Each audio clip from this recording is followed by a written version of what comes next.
Sir வணக்கம். வணக்கம். Sir இன்னைக்கு பரபரப்பான ஒரு செய்தி. தமிழக அரசியல் வரலாற்றிலே இந்த மாரி ஒரு செய்தி இல்லன்றாங்க. முன்னாள் முதலமைச்சராக இருந்த மதிப்பிற்குரிய திரு ஓபிஎஸ் அவங்க திராவிட முன்னேற்றக் கழகத்துல இணைஞ்சிருக்கிறாங்க. இத எப்படி பார்க்குறீங்க? இல்ல உண்மை என்னன்னா, சாதி கிடையாது, சாதி கிடையாதுன்னு சொல்றவங்க எல்லாம், சாதிய வச்சு தான் அரசியல் பண்ணணும். குறிப்பா தென் மாவட்டங்கள்ல சாதியை வைத்துத்தான் அதிமுகவை உடைக்கணும்னு திமுகவும், சாதியை வைத்துத்தான் வெல்லணும்னு அதிமுகவும் இப்படி போயிட்டு இருக்கிற ஒரு மனோநிலை தெரியுது. இதுல குறிப்பாக முக்குலத்தோர் எல்லோருமே எடப்பாடியை விட்டு வெளியே வந்துட்டாங்க என்றெல்லாம் போன தேர்தல் முடிவை ஒட்டி ஒரு புறநிலை பற்றி மதிப்பீடு இருந்துச்சு. அது ஒரு உண்மையும் கூட. அது கூட இப்போ மாறிடுச்சு. மாறின பிறகு இன்னமும் சொல்ல போனால் மன்னன் எஸ்ஆர் கோபி எல்லாம் இறங்கி வந்துட்டாங்க திமுகவிலிருந்து அதிமுகவுக்குங்கும் பொழுது, குறிப்பாக மறவர் சமூக மத்தியிலையும் ஆழமான வேர்கள் உள்ளவங்க. இப்போ திமுக அதற்கு பதில் ஓபிஎஸ் ஐயப்பன்லாம் கூட பெரிய அளவுக்கு இருக்காது, ஒரு சில மட்டும் ரைட்டு. ஓபிஎஸ் இறக்கி விடுவதன் மூலம் அவருக்கு பதவி கொடுத்தாலோ அவர் பிள்ளைங்களை இறக்கி விட்டாலோ இந்த மறவர் சமூக மத்தியில் அது பேர் வாங்குமா என்ற கேள்வி இருந்திருக்கு. ஏன்னா எல்லோருமே என்னன்னு சொன்னால் ஜெயலலிதாக்காக, எம்ஜிஆருக்காக என்பதுதான் அந்த சமூக மக்கள். அப்போ திமுகவை தீய சக்தின்னு பார்க்குறவங்க, இவர் நான் தீய சக்தின்னு என்றைக்குமே சொன்னதில்லைன்னு சொல்லிட்டு சேர்ந்துடுறாரு. அப்போ அது நேர் எதிராக அந்த சமூகத்தின் வாக்குகளை உடைக்க முடியுமா என்பது பெரும் கேள்விக்குறி. ஆனாலும் தைரியமாக திமுக இறக்கி விடுறாங்க, முடியும் என்ற நம்பிக்கையில். பணமும் அதிகமாக அவர் ஓபிஎஸ் செலவு பண்ண மாட்டாருன்னாலும் இவங்க பண்ணுவாங்க, பணம் செலவு பண்ணி பார்ப்பாங்க. அது எடுபடுமான்னா. ஆனால் சசிகலா இறங்கியிருக்கிறாங்க தனி அமைப்பாக, அது திமுகவுக்கு தான் பலன்னு எல்லோருமே ஒத்துக்கிறாங்க. அவங்களுக்கு கூட தென் மாவட்டத்தில் இருக்கக்கூடிய திமுக முக்கிய பிரமுகர்கள் பணம் செலவழித்து தான் கூட்டத்தை கூட்டினாங்க என்பதாகலாம் செய்தி வருது. அப்போ அவர்களுக்கு கூட ராம்நாட்லேயோ அல்லது மறவர்கள் மத்தியிலேயோ அப்படி ஒரு சலசலப்பை ஏற்படுத்த முடியுமா என்ற முயற்சி தான் இவங்க பார்ப்பது. அது கூட எடுபடலாம். திமுகவில் நேரடியாக போய் சேருவது எடுபடாமல் சசிகலா என்பதற்காக. எப்படியும் இந்த முறை ஏன் இவ்வளவு தூரம் பிரயத்தனப்படணும் திமுக என்பதுதான் கேள்வி. மேற்கு மண்டலத்தில் ஏற்கனவே எடப்பாடிக்கு ஆதரவாக இருந்த தொகுதிகள் இந்த முறையும் அதே போல வரும் கூடும் என்ற 2 வித மதிப்பீடு. திமுக அங்கே குறைவாக தான் வரும் என்ற, திமுக 20லிருந்து 20 இருந்தவங்க 25 வருவாங்க, அவங்க 40லிருந்து 35 வருவாங்கன்னு ஒரு மதிப்பீடும், இல்லை 40 வருவாங்க, 35லேருந்து 40 வருவாங்க என்ற ஒரு மதிப்பீடு, இப்படிலாம் இருக்கு. ஆனாலும் மேற்கு மண்டலம் என்பது எடப்பாடிக்கு போகுது. வடக்கு மண்டலத்திலையும் வன்னியர் மத்தியில் அதுமாரி போன முறை குறைவாக இருந்துச்சு, இந்த முறை கூடுதலாக வரும்னு ஒரு நம்பிக்கை இருக்கு. ஏன்னா அவர் கவனம் பூரா அன்புமணி கூட ராமதாஸ் இப்போ இழுத்து சேர்ப்பதாக ஒரு முயற்சி போயிட்டு, அதனால அதுலேயே கணிசமாக 100 நெருங்கிட்டாங்கன்னா தென் மண்டலங்களும் சேர்த்து, இந்த மண்டலமும் சேர்த்து, கிழக்கு மண்டலமும் சேர்த்து பெரிய அளவுக்கு வந்துடுவாங்க. அதை விகேஎஸ் சசிகலா விட்டு உடைப்பது என்பது தான் இவர் திமுகவில் எடுபடுவதற்கு வாய்ப்பு இருக்குது என்று சொல்லப்படுது. ஆனால் ஓபிஎஸ் உடன் இருந்தவங்கெல்லாம் மறுபடியும் ரெட்டலைக்கு போய் சேர்ந்துட்டாங்க என்ற செய்தியெல்லாம் கடையில் ஒரு பக்கம் சொக்கம்பட்டியிலாம் வருது நமக்கு. இது முடிந்த அளவு உடைத்து பார்ப்பது என்று சாதிகளை வைத்து விளையாடலாம் என்பது.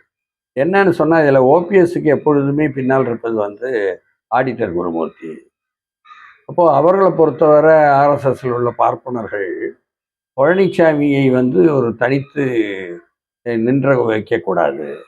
அவங்க காரணம் என்ன சொல்கிறாங்கன்னா, ஆர்எஸ்எஸ்காரங்க அவர் 2024 தனியாக போய் அதிமுக நின்று பிஜேபி கூட நிற்காத கூட எங்களுக்கு பாதிப்பு இல்லை, எஸ்டிபிஐ சேர்த்துக்கிட்டாரு, அதனால் எந்த நேரமும் முஸ்லீம் கட்சிகளை கூட சேர்ப்பார், அதனால் ஆபத்தானவர், அதனால் அவரை எப்படியும் உடைச்சாங்கணும், அவர் தலைமை இருக்கக்கூடாது, ஜெயலலிதா மாதிரிக்கு வேற பார்க்குறாரு என்பதாக அவங்க பார்ப்பனர்கள் நினைக்கிறாங்க, ஆர்எஸ்எஸ் நினைக்கிறாங்க.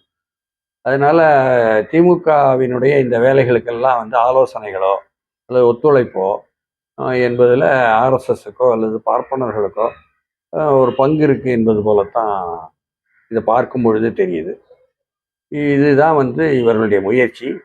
முயற்சி எவ்வளவு தூரம் பலிக்கும் என்று சொல்லி இன்னும் ஒரு வாரத்தில் ஒரு ஆய்வு பண்ணிடுவோம், எங்களுக்கு கிடச்சிரும். ஒரு தென் மாவட்டத்தை பொறுத்தவரை குறிப்பாக திருநெல்வேலி, தென்காசி, தூத்துக்குடி, விருதுநகர், ராமநாதபுரம் மாவட்டங்கள் தான் மறவர்களுடைய அதிகமான எண்ணிக்கை உள்ளவங்க. அதில் வந்து இவர்கள் எந்த அளவுக்கு உடைக்க முடியுமா என்பது, ஒரு தொகுதிக்கு 5000 பேர் உடைச்சாலும் போதும் என்று தான் சசிகலா உள்ள முயற்சி எடுக்கிறாங்க. ஆனால் அதையும் எப்படி சமாளிப்பாங்கன்னு அதிமுக தலைமைக்கு உள்ள தென் மாவட்டங்களில் உள்ள சவால் இது. அவர்கள் எப்படியெல்லாம் திட்டமிட போகிறாங்கன்ட்டு பார்க்க வேண்டியது. வி.கே. சசிகலாமா, பண்ருட்டி ராமச்சந்திரன் ஐயா தனியாக கட்சி ஆரம்பிச்சுட்டாங்க. ஏன் ஓபிஎஸ் வந்து கட்சி ஆரம்பிக்காம டிஎம்கேல போய் இணைவதற்கான காரணம் என்ன? இல்லை, அவர் தனியாக ஒரு கட்சியை நடத்த முடியாது, செலவாகும், செலவு செய்ய தயாரில்லை. அவர் அதிகாரத்தில் இருக்கும் பொழுதும் சரி, இல்லாத போதும் சரி, செலவு செய்ய அதுக்கு எதையும் எடுத்து செலவழிக்க, சேர்த்ததை செலவழிக்க தயாரில்லை என்பது தான் அவரை சுற்றி உள்ளவங்க, அவர் கூட பயணம் செஞ்சவங்க எல்லோரும் சொல்வது. அதனால தான் இப்போ டிஎம்கே பொறுத்த வரைக்கும் திரு ஓபிஎஸ் அவங்களுக்கு என்ன பதவி கொடுத்துருக்காங்க, என்ன தொகுதிகள் சும்மா கொடுத்திருக்காங்க? தென்மண்டல அமைப்பாளர் அது இதுன்னு இவங்களா போட்டுக்கிறாங்க போஸ்டர்கள். அது வந்து தெரியலை என்ன செய்ய போகிறாங்கன்னு. அவங்க எது செய்தாலும் சரி, அவரை ஒரு பிரமுகராக வச்சு தான் தேர்தலை சந்திக்க போகிறாங்க தென் மாவட்டத்தில். அது வந்து திமுகவுக்கு சாதகமாக எதிர்வினை அடிக்குமா என்பது அங்கே கேள்வியாக வந்துருச்சு. சமீபத்தில் வேலூரில் நடந்த அந்த பிரச்சாரம், தமிழக வெற்றி கழகம் சார்ந்து நடத்தி அந்த பிரச்சாரம், அதை எப்படி பார்க்குறீங்க சார்? இல்லை, அதில் வந்து குறிப்பாக வந்து திமுகவுக்கு சவால் விட்டு தான் அவர் பேசுகிறார். எல்லாமே நாங்கள் வந்தால் இதையெல்லாம் செய்வோம்னு பொதுவாக நிறைய விஷயம் சொல்கிறார். எல்லாத்தையும் விட முக்கியமாக அவர் அரசியல் ரீதியாக சொன்னதுன்னா, என்டிஏக்கும் எனக்கும் போட்டி, டெல்லிக்கும் எனக்கும் ஏன் சொல்கிறேன் அப்படின்னு சொல்லி போட்டு தான் அவர் கேள்வி கேட்குறாரு விஜய். அப்படின்னா என்ன அர்த்தம்னா, இங்கே வந்து ஒரு பகிரங்கமாக ஒரு பிளவு இருக்கு. எப்படி காங்கிரஸுக்கும் திமுகவுக்கும் ஒருத்தர் நம்பாமல் ஒருத்தர் கூட்டணி ஆட்சின்னு சொல்ல, ஒருத்தர் வந்து அதெல்லாம் கிடையாது நாங்கள் தனி ஆட்சி தான் திமுக சொல்லான்னு இருக்கோம். அதில் திமுக வெற்றி பெற்றுச்சு ஆல்மோஸ்ட். அதிமுகவுக்கும் பாஜகவுக்கும் அதே மாதிரி போட்டி இருக்கு. இப்பவும் நயினார் நாராயணன் சொல்றாரு, நாங்கள் கூட்டணி ஆட்சி வந்துடுவோம், 20 எம்எல்ஏ வந்துடுவோம் பாஜகலேருந்து, அதில் அமைச்சர்களும் வருவோம் அப்படின்லாம் சொல்றாரு. இதெல்லாம் வந்து எடப்பாடி பழனிசாமியை வேதனைப்படுத்துவதும் துன்புறுத்துவதும், எடப்பாடி பழனிசாமி தலைமையில் அதிமுக வந்து தனித்து பெரும்பான்மையாக வெற்றி பெறும் என்பதை கேள்வி கேட்பதுமா இருக்கு. அப்படி இருக்கும் பொழுது வேண்டுமென்றே பாஜக சொல்வது போல என்டிஏன்னு சொல்லிக்கிட்டு இருக்கு திமுக. உள்ளபடியே என்னன்னு சொன்னா, இங்க யாரும் வந்து இந்தியா கூட்டணி அப்படின்னு சொல்றதில்ல, திமுக கூட்டணின்னு தான் சொல்றாங்க. அதே மாதிரி இது அதிமுக கூட்டணி தான் சொல்லணுமே தவிர என்டிஏ கூட்டணி சொல்லக்கூடாது. அது வந்து பிழையானது மட்டுமில்ல, அது வந்து திட்டமிட்ட சதி, அது வந்து அயோக்கியத்தனம். இன்னும் சொல்ல போனால் யதார்த்தத்திற்கு புறம்பாக அதிமுக அழிப்பதற்காக, எடப்பாடி பழனிசாமி தலைமையை வந்து உடைப்பதற்காக செய்யக்கூடிய ஒரு சதி. இதை பாஜக சொல்லலாம், அதுதான் அவங்களுடைய நோக்கமாக இருக்கும். இங்கே உள்ள பார்ப்பனர்களும் அதை ஒட்டி இருக்கிறவங்களுடைய நோக்கமாக இருக்கும். அதை திமுகவும் சொல்லுது என்டிஏ. அப்போ அவங்களும் அதிமுகவை சொல்லக்கூடாது, அதைத்தான் விஜய் கேள்வி கேட்குறாரு. அதனால அது வந்து ஒரு நியாயமான கேள்வியாக தான் போயிருக்கு திமுக பாஜகவினுடைய சதிக்கு எதிராக. இது வரைக்குமே காங்கிரஸை பொறுத்த வரைக்கும் வந்து கிரீஷ் ஜோடங்கர் யாராக இருந்தாலும் சரி, அவங்களோட தனிப்பட்ட கருத்து அது அப்படின்னு சொல்லிட்டு இருந்தாங்க. இன்னைக்கு தொலைக்காட்சிகள்லேயே வந்துட்டு காங்கிரஸ் ஓப்பனாக தமிழக வெற்றி கழகத்துடன் கூட்டணி பேச்சுவார்த்தை நடத்திட்டு இருக்காங்க அப்படின்றது. கிரீஷ் ஜோடங்கர்லாம் வந்து மாணிக் தாக்கூர், அவர் மாணிக் தாக்கூர் இங்கே இருக்கலாம். அகில இந்திய ரீதியில் ராகுல், பிரியங்கா, கேசி வேணுகோபால் எல்லாம் வந்து அப்படி விரும்புகிறாங்க தாவேக்காவுடன்னு.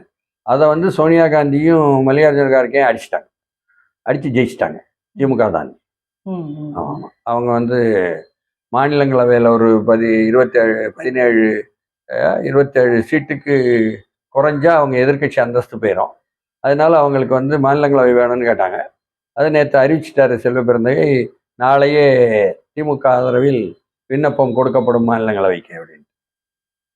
அங்கே போய் திருநாவுக்கரசும் பேசுறாரு மல்லிகார்ஜுன கார்கேட்ட, தங்கபாலுவும் முயற்சி எடுக்கிறாரு. வீட்டில் போடுங்க மாநிலங்களவைக்கு, நாங்கள் ஆதரிக்கிறோம் என்று திமுக சொன்னது. இப்படி எல்லாம் போய்கிட்டு இருக்கு. அதனால அதை கையில் பிடிக்கும் பொழுதே காங்கிரஸை கையில் பிடிச்சாச்சு. அதனால் இனிமேல் காங்கிரஸ் வந்து திமிரி கொண்டு வெளியே போக முடியாது. டிஎம்கே தான். ரொம்ப ரொம்ப நன்றி சார்.